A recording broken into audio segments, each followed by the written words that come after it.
Campaigners for tighter gun control in the U.S. are vowing to carry on with their crusade, and that is despite failing to persuade enough senators to implement a raft of key changes.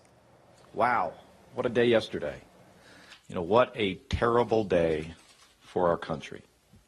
The legislation would have expanded background checks to Americans buying guns online and at gun shows.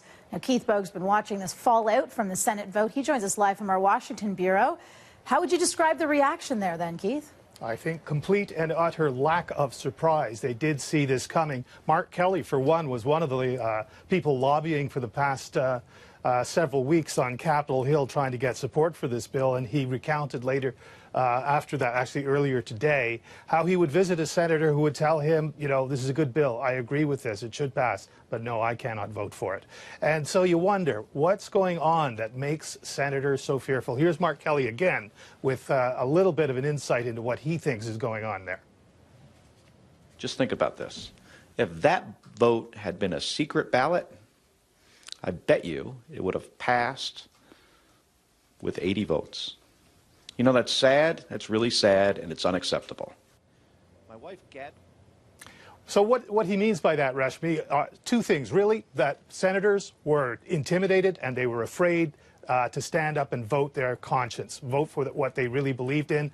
And two, the reason for that was the exercise of power, influence, and intimidation by the National Rifle Association and the gun lobby. He's talking about the power of the gun lobby to intimidate lawmakers in Washington. What a sad thing that is. And his wife, Gabrielle Giffords, is doing the same, right? She wrote an op-ed in the New York Times, Gabrielle Giffords being the congresswoman who was shot in the head by a gunman 2 years ago. And we want to read a little bit of that op-ed that she says, in her piece, she says, "Mark my words, if we cannot make our communities safer with the Congress we have now, we will use every means available to make sure we have a different Congress."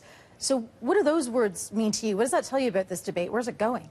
Well, I think on the surface of it, what she's saying is that they're going to try to encourage voters to use the power of the ballot to defeat people who do not support stronger gun legislation. But I think as important as that is that it's another attempt to reframe the debate. Think about it in these terms. After Newtown, the supporters of stronger gun control thought that they had the issue by the tail because they thought they were arguing about increasing gun safety. What has happened in between is that argument has been reframed to an argument about gun rights, which is turns out to be politically the opposite side of the argument from where it started. Now, whether that is a genuine concern or whether it's camouflage for what Mark Kelly was talking about earlier, which is simply the fear of legislators to go against the National Rifle Association, you can decide for yourself. But what Gabrielle Giffords is doing is saying, let's reframe it again. Let's frame this about democracy now. Let's frame this about whether a huge majority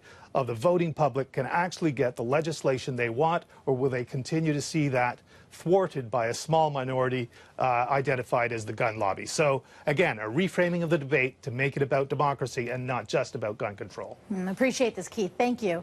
Cheers.